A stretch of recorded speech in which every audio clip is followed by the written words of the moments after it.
ഇന്ദ്രന് ഈ പറഞ്ഞിട്ടുണ്ട്, ഞങ്ങളുടെ ആദ്യത്തെ മകൻ എന്നുള്ളൊരു പരിഗണന ഒരു 3-3.5 വയസ്സ് വരെ കൊടുത്തു, പിന്നെയും കൊടുത്തു. പക്ഷെ അവൻ സമ്മതിക്കുന്നില്ല, അവന് പൃഥ്വിരാജ് മതി. അയ്യോ പാവം എന്ന് പറഞ്ഞ് ഇവർ തമ്മിലാണ് വലിയ കമ്പനി. ഞാനുമായിട്ട് പറയാത്ത പല കാര്യങ്ങളും അതുകൊണ്ട് ഇപ്പോഴും 50th ഇയറിൽ അമ്മയ്ക്ക് പറയാനുള്ളത്, അമ്മയുടെ കാലം കഴിഞ്ഞാലും ചേട്ടനും അനിയനും ഒറ്റക്കെട്ടായിട്ട് ഇതുപോലെ സ്നേഹിച്ചു പോകണം. മോന് രാജുവുണ്ട്, രാജുവിന് ഇന്ദ്രേട്ടനും ഉണ്ട്. അടുത്ത പിക്ചർ മല്ലികാന്റി തന്നെയാണ്. അയ്യോ നല്ലത് പറഞ്ഞില്ലേ, മിക്കവാറും തല്ല് കിട്ടും എനിക്ക് അല്ലേ. അതില്ല കേട്ടോ. അയ്യോ ഇതുപോലെ ഒരു പെൺകുട്ടി വന്നില്ലായിരുന്നെങ്കിൽ രാജു എന്തൊരു സ്മാർട്ടാണെന്നറിയാം. കാരണം വേറെ കൊണ്ടല്ല, കുഞ്ഞിൻ്റെ പഠിത്ത കാര്യമാവട്ടെ, പ്രൊഡക്ഷൻ ആവട്ടെ, ഡിസ്ട്രിബ്യൂഷൻ ആവട്ടെ എന്ന് വേണ്ട. ഓഫ് കോഴ്സ് രാജു അതിൻ്റെയൊക്കെ ചെയ്യുന്നുണ്ടെങ്കിലും രാജുവിന് സമയം തികയുന്നില്ല. അയ്യോ അതെന്റെ മോൻ തന്നെ. അത് ശരി, ആരാ സ്മാർട്ട്? എന്റെ മോൻ സ്മാർട്ടാ, അതാ കൂടെ വന്നത് ഭാര്യയായിട്ട്. അയ്യോ അതാ ഞാൻ സത്യം. She is very smart. എല്ലാ കാര്യങ്ങളും ഒറ്റയ്ക്ക് മാനേജ് ചെയ്യാൻ മിടിക്കുക ആണ്. പക്ഷെ ഒരു കാര്യം പറഞ്ഞേ, സുപ്രിയ ഭയങ്കര പൊസസീവ് ആണെന്ന്. അതെ. അങ്ങനെ എങ്ങനെയാ തോന്നിയത് മല്ലികാന്റി? അങ്ങനെയല്ല, നമുക്കറിയാമല്ലോ. അപ്പോൾ ഞാൻ, എൻ്റെ ഭർത്താവ്, എൻ്റെ കുഞ്ഞ് എന്നൊക്കെ പറയുന്നത് അദ്ദേഹത്തിൻ്റെ ഒരു സാമ്രാജ്യമോ. അവിടെ കടന്നു കയറി ആക്രമിക്കാനൊന്നും ആരെയും സമ്മതിക്കുന്നില്ല. അത് എൻ്റെ സ്വഭാവമാണ്. എന്താ അമ്മയ്ക്ക് ഞങ്ങളുടെ കൂടെ വന്നത്? വേണ്ട, എനിക്കിതാ ഇഷ്ടം. എല്ലാ 2 മക്കളും കൂടെ വിളിക്കും, വാമ്മേ വാമ്മേ വാമ്മേ. ഞാൻ പറയടാ, രാവിലെയൊക്കെ രാത്രിയിലൊക്കെ നിങ്ങൾ ബർഗറും കുന്തവും കുടച്ചൊക്കെ വാങ്ങിച്ച് തിന്നുമ്പോൾ 2 ദോശ ഇട്ട് തരുമോ അത് ഞാൻ ചോദിക്കാൻ നിൽക്കണ്ടേ? വേണ്ട, ഞാൻ എൻ്റെ ജോലിക്കാരും ഒക്കെ ആയിട്ട് എല്ലാവരും എനിക്കുണ്ട് അതിൻ്റെ സെറ്റപ്പുകളൊക്കെ. അതാണ് സന്തോഷം. നിങ്ങൾക്ക് എപ്പോൾ അമ്മ ഉണ്ടാക്കുന്ന ആഹാരമാണോ അപ്പോൾ ഇങ്ങോട്ട് പോര്. ഒരിക്കലും ചെന്ന് നിൽക്കില്ലേ മല്ലികാന്റി അവരുടെ അടുത്ത്? ഇതുവരെ പോയി അങ്ങനെ നിന്നിട്ടില്ല. പക്ഷെ കാലത്തോട്ട് വൈകിട്ട് വരെ ഇരിക്കും, സിനിമയൊക്കെ കാണും. തിരിച്ചു രാത്രി നേരം വെളുത്ത് എഴുന്നേൽക്കുമ്പോൾ നമുക്ക് നമ്മുടെ വീട് തന്നെ സ്വർഗം. അടിപൊളി അടിപൊളി. അപ്പൊ നെക്സ്റ്റ് പിക്ചർ നമുക്ക് നോക്കാം. 3 പേരായിട്ടുണ്ട്. പൂർണിമ. അയ്യോ പൂർണിമ ഈ ക്ഷീണിക്കുന്ന മുഴുവൻ ഈ ജോലിയാണ് കേട്ടോ. കുറെ നേരം അറിയാമല്ലോ, ഒരു പൊട്ടിക്കൊണ്ട് അതിൻ്റെ പുറകെ. പിന്നെ മക്കൾ 2 പേരും നന്നായിട്ട് പഠിക്കും. എപ്പോഴും അവർ നന്നായിട്ട് പഠിച്ചുകൊണ്ട് അത് മുഴുവനും പൂർണിമയുടെ തലയില്ല. കാരണം ഇന്ദ്രൻ വീട്ടിലേ ഇല്ല. പിന്നെ എങ്ങനെയാണ് കുഞ്ഞുങ്ങളെ നോക്കുന്നത്? അതുകൊണ്ട് എപ്പോഴും ഞാൻ പറയുന്നൊരു പോയിന്റ് അതാണ്, 2 പേർക്കും അനുയോജ്യരായ 2 പെൺകുട്ടികളെ കിട്ടിയതാണ് അവരുടെ വിജയത്തിൻ്റെ ഒരു ജീവിത വിജയത്തിൽ. 50th ഇയറിൽ എന്ത് പറയും? അമ്മയ്ക്ക് 50 വർഷം എന്ന് പറയുമ്പോൾ ഇപ്പം മൊത്തത്തിൽ എത്ര വയസ്സായെന്ന് അറിയാമല്ലോ അല്ലേ? അപ്പം അതുകൊണ്ട് ഇതുപോലൊക്കെ സ്നേഹത്തോടും ഇതെല്ലൊക്കെ ജീവിച്ചു പോവുക. അപ്പോഴേ ജനം പറയുള്ളൂ അമ്മയുടെ സ്വപ്നങ്ങൾ സഫലമായി. ഓക്കെ, എന്നാൽ ഒരു ചെറിയൊരു ചോദ്യം, വേറൊന്നുമല്ല, നമ്മുടെ ഓഡിയൻസിന്റെ ഇടയിൽ നിന്ന് വന്നതാണ്. ചെറുതായിട്ടെങ്കിലും ഒരു അമ്മായിയമ്മ മരുമകൾ പോരുണ്ടെങ്കിൽ ആ പോരെടുക്കുന്ന ആരുടെടുത്തായിരിക്കും? സുപ്രിയ. എനിക്കത് ഇഷ്ടമേ അല്ല. ഞാൻ എന്നെ കിട്ടത്തില്ല പോരിന്. ഞാൻ ഇവരുടെ കൂടെ താമസിക്കത്തില്ലല്ലോ. പിന്നെ പോരെടുക്കാൻ പിന്നെ എങ്ങനെ പോരെടുക്കുന്നത്? ഞാൻ നിൽക്കത്തില്ല. ഞാൻ വേറെ അത് പറയാൻ മക്കൾക്ക് വലിയ പരാതിയാ കൂടെ ശ്രദ്ധിക്കാതെ. അതല്ല, അതുകൊണ്ടാണ് ഈ സ്നേഹം. നമ്മൾ കൂടെ കിടന്ന് വരവയാ തീർന്ന കാര്യം അതോടുകൂടി തീർന്നു.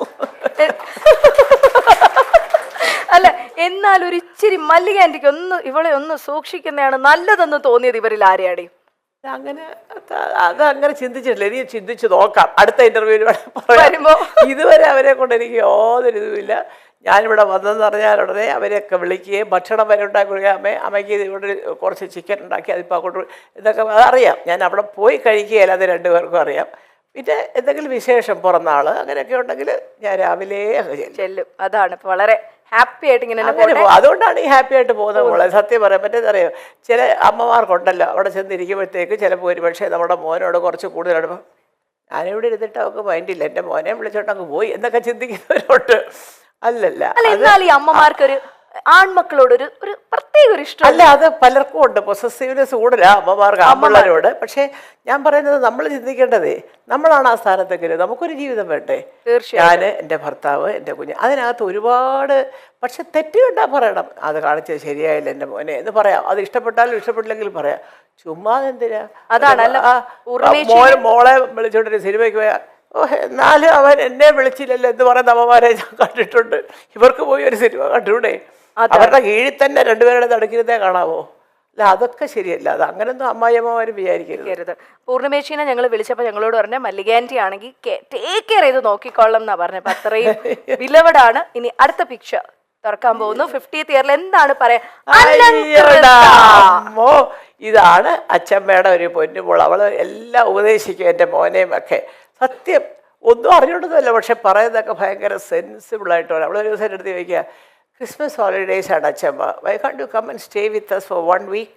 ഞാൻ അല്ല മോളെ, ഇത് 4 വീടിന് അപ്പുറത്തല്ലേ എൻ്റെ പൊന്നുമോൾ താമസിക്കുന്നത്, മക്കൾ ഇഞ്ഞ് പോയി സ്കൂൾ അടയ്ക്കുമ്പോൾ. അപ്പോൾ ഞാൻ എന്നിട്ട് പറയടാ, ഇത്രയും കാലമായി, ഒരാഴ്ച അവധിയുണ്ട്, ഇഞ്ഞ് പോരമ്മേന്ന് നിങ്ങൾ വിളിച്ചിട്ടുണ്ടോ? കണ്ടോ അവ പറഞ്ഞു. ശരി, ഞങ്ങൾ വിളിച്ച അമ്മ വരുമോ? ഞാൻ എന്നാലും അത് അവൾ ആരും പറഞ്ഞു കൊടുക്കാതെ ഇപ്പം തന്നെ വന്നപ്പോഴത്തേക്ക് എന്തെങ്കിലും രാജു ചുമ്മാ. അപ്പം പണ്ട് ഇതുപോലെ രാജു കയറി വരുമ്പം ഇങ്ങനെ അമ്മ എന്നെ വഴക്ക് പറയും, ഡാഡാ എന്നെ വഴക്ക് പറഞ്ഞു എന്നൊക്കെ പറയുമ്പോൾ ഞാൻ ചുമ്മാ എങ്കിലും രാജുവിനൊക്കെ എന്തിനാടാ കുഞ്ഞിനെ വഴക്ക് പോയി. അപ്പോൾ അവൻ ചുമ്മാതാമേ ഞാൻ ഒന്ന് പറഞ്ഞതെന്ന് പറയും. പിന്നെ അവൾ വരുമ്പോൾ എങ്ങനെ അറിയാം, കഥ കഴിഞ്ഞിട്ട് കയറുമ്പോഴേ ഡാഡാ എന്നെ വഴക്ക് പറഞ്ഞു ചുമ്മാതാ. അപ്പം അവിടെ ധാരണ ഒരടിയെങ്കിലും കൊടുക്കണമെങ്കിൽ അച്ഛമ്മയുടെ ഒരു സഹായം വേണം. അല്ല, അപ്പൊ എന്ത് പറയാ അലങ്കൃതയോട് എന്ത് പറയും? അലങ്കൃത അച്ഛമ്മയുടെ തക്കുടുവാണ്. I know that she is a very intelligent girl. Keep going മക്കളെ, മിടുമിടുക്കിയായിട്ട് വരും എൻ്റെ മോള്. അത് അച്ഛമ്മയ്ക്ക് അറിയാം. അപ്പൂപ്പൻ്റെ എഴുത്തും വായനയുണ്ട്, അച്ഛൻ്റെ മിടുക്കുണ്ട്, അമ്മയുടെ മിടുക്കുണ്ട്, എല്ലാം കൂടി ഒരു കോമ്പിനേഷനാണ് അലങ്കൃത പൃഥ്വിരാജ്. അപ്പോൾ അതുകൊണ്ട് എല്ലാ അനുഗ്രഹങ്ങളും അതേ ഉള്ളൂ പറയാൻ. കൂടുതൽ എന്താ പറയാനാ, 8 വയസ്സാവാൻ പോകുന്ന കുഞ്ഞിനോട്. ഇനി ഒരു പിക്ചറും കൂടെ ഉള്ളൂ, എന്താണെന്ന് നോക്കാം. 50ാം വർഷത്തില് എനിക്ക് തോന്നുന്നു ഏറ്റവും കൂടുതൽ മല്ലിക ആന്റി ആ 50th ഇയറിൽ മിസ് ചെയ്തത് സുഖേട്ടനെയാണോ? തീർച്ചയായിട്ടും. എന്താ സംശയം മോളെ, കൊള്ളാം. എനിക്ക് ജീവിതം തന്ന, എനിക്കിതെല്ലാം തന്ന ഒരു ദൈവ അവതാരം പോലെയുള്ള ഒരു മനുഷ്യനാണ് അദ്ദേഹം. അദ്ദേഹം ഇല്ലാതെയൊക്കെ ഇതിങ്ങനെ കൊണ്ടുപോകുന്നത് ഒരുപാട് കാര്യങ്ങൾ ഞാൻ സഹിക്കുന്നുണ്ട്, പക്ഷേ അത് പുറത്ത് പറയുന്നില്ലെന്ന് മാത്രം. എനിക്കിങ്ങനെ ഒരു ജീവിതം കിട്ടുമെന്ന് സ്വപ്നത്തിൽ പോലും ഞാൻ വിചാരിച്ചല്ല. അതും ആ ഒരു കഷ്ടപ്പാടുമില്ലാതെ ജീവിതം മുമ്പോട്ട് കൊണ്ടുപോകാനായിട്ട് എല്ലാം തയ്യാറാക്കി വെച്ചിട്ട് കറക്റ്റായിട്ട് പോയ ഒരാളാണ് അദ്ദേഹം. എല്ലായ്പ്പോഴും മക്കളും മരുമക്കളും കൊച്ചുമക്കളും കൂടെയില്ല എന്ന പരിഭവമുണ്ട് മല്ലിക സുകുമാരന്. എന്നാലും അവർ സിനിമാ തിരക്കുകളുമായി കഴിയുകയാണെന്ന ധാരണയുമുണ്ട് ഈ അമ്മയ്ക്ക്. ചില അഭിമുഖങ്ങളിൽ മാത്രമാണ് മല്ലിക എന്ന അമ്മ ആ പരിഭവം പങ്കിടാറുള്ളത്. അവരുടെ ഒപ്പം ചേർന്നാൽ ഈ അമ്മയ്ക്ക് ആഘോഷമാണ്. അമ്മയുടെ ജന്മദിനം ആഘോഷമാക്കാൻ മക്കളും കൊച്ചുമക്കളും എല്ലാവരും കൂടി എത്തിയിരുന്നു.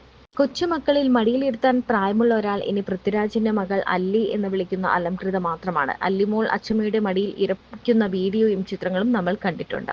മല്ലിക സുകുമാരന്റെ 2 മക്കൾക്കും പുത്തൻ താമസ സ്ഥലം ഉറച്ച വർഷം കൂടിയാണ് ഇത്. ഇന്ദ്രജിത്തും പൂർണ്ണിമയും വർഷങ്ങളായുള്ള ഫ്ളാറ്റിലെ താമസം ഒഴിവാക്കി ഒരു വീട് വെച്ച് താമസം ആരംഭിച്ചത് ഈ വർഷമാണ്. ഇക്കൊല്ലമായിരുന്നു പാലുകാച്ചൽ. പൃഥ്വിരാജ് ഭാര്യയും മക്കളെയും കൊണ്ട് മുംബൈയിലേക്ക് താമസം മാറുകയും ചെയ്തിരുന്നു. എല്ലാ ഇന്റർവ്യൂസിലും രസകരമായി സംസാരിക്കുന്ന ഒരാൾ കൂടിയാണ് മല്ലിക സുകുമാരൻ. തന്റെ കുടുംബത്തെക്കുറിച്ച്, മക്കളെക്കുറിച്ച്, മരുമക്കളെക്കുറിച്ച് എല്ലാം വാതോരാതെ മല്ലിക പറയാറുമുണ്ട്.